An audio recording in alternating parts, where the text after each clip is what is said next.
Okay, I'm gonna do this all in one take because I am sick of editing YouTube videos. Now, if you've been watching my videos, you might have noticed a few things in the background, a few little Irish memorabilia. And that's not just because I'm the classic American who's obsessed with Ireland. I mean, I am, but that's not the only reason why.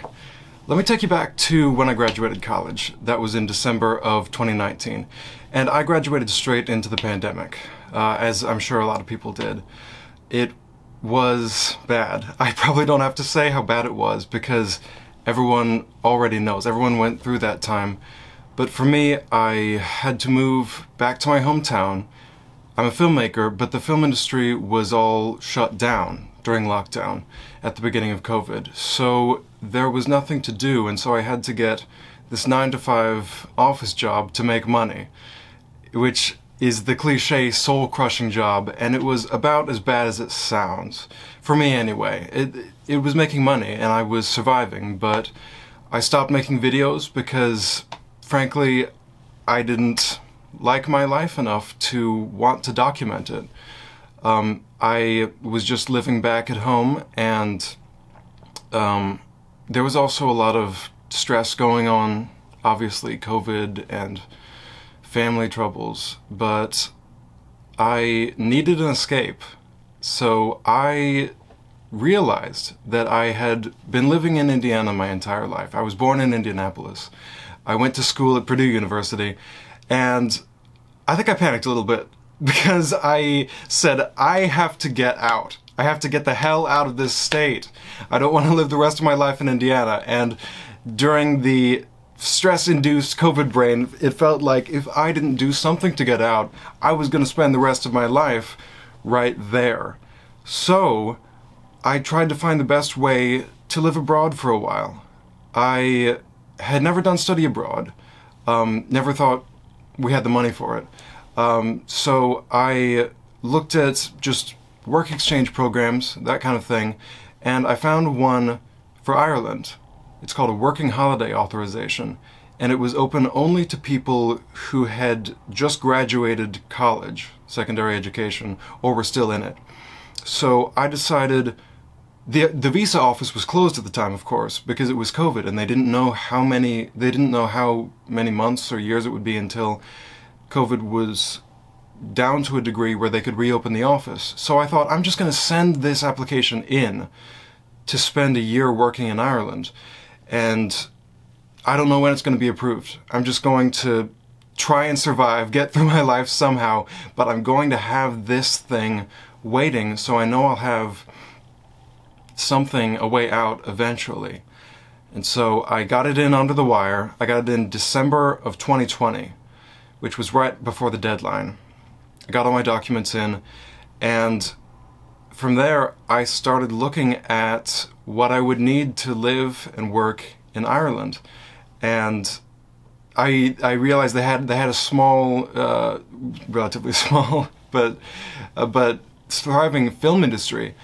And I started learning more about the film industry. I started getting on all the Irish forums and subreddits. I started learning more about the culture and the differences between there and the US. I had always wanted to travel to Europe at some point.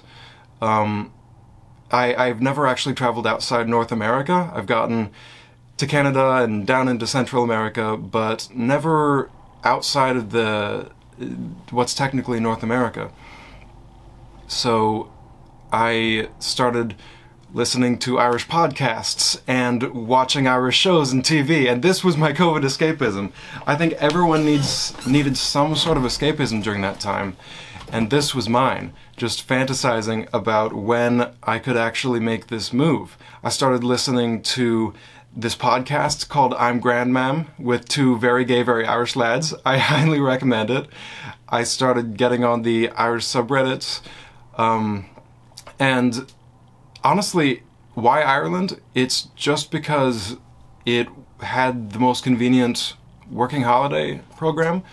Other countries have this, like Australia and New Zealand, Singapore, maybe one or two others. But I was most interested in somewhere in Europe, and of course, like all white Americans, almost, it seems like. My family has heritage from Ireland, so I was a little bit interested in that, and I like what's going on there film-wise. So eventually, the world started to reopen, the film industry started to reopen, and I was able to move out to Chicago. I was able to start to get on with my life, professionally and personally. And I still didn't know when this working holiday authorization was going to come through, but the week after I arrived in Chicago, I got an email from the Irish consulate saying, "Hey, you remember that authorization you requested? Yeah, you can go anytime now." A week after I got into the city. But they let me pick the date. That was the good thing. And so I chose a date, May 18th, 2022, right after my birthday and right after my lease, my 6-month lease here in Chicago, expires. And I figured I'll have 6 months in Chicago. It's not very long to get to know a place or to get much experience there, but I like what I've been able to get done here.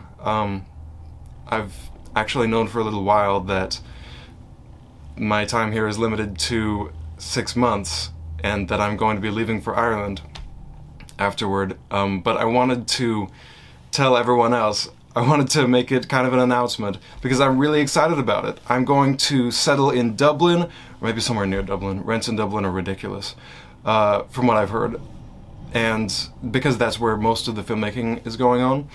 And I want to get into the Irish film community. I want to make some short films there, collaborate with some people, probably get a part-time job at least to help support myself while I'm there, and just live. See what it's like to live outside America. It's not a career move, first and foremost. I actually just want to see what it's like to live outside America for a while. And I love America. And I'll probably come back here because, of course, it's the biggest film industry in the world. But if you've ever heard the story about the two fish, then that's what it's kind of about. The story goes, there were two young fish that were swimming along, and an older fish came up to them and said, "How's the water, boys?" And they said, "Fine." And the older fish swam away. And then one of the younger fish turned to the other and said, "What's water?" I just want to get out of the water for a while.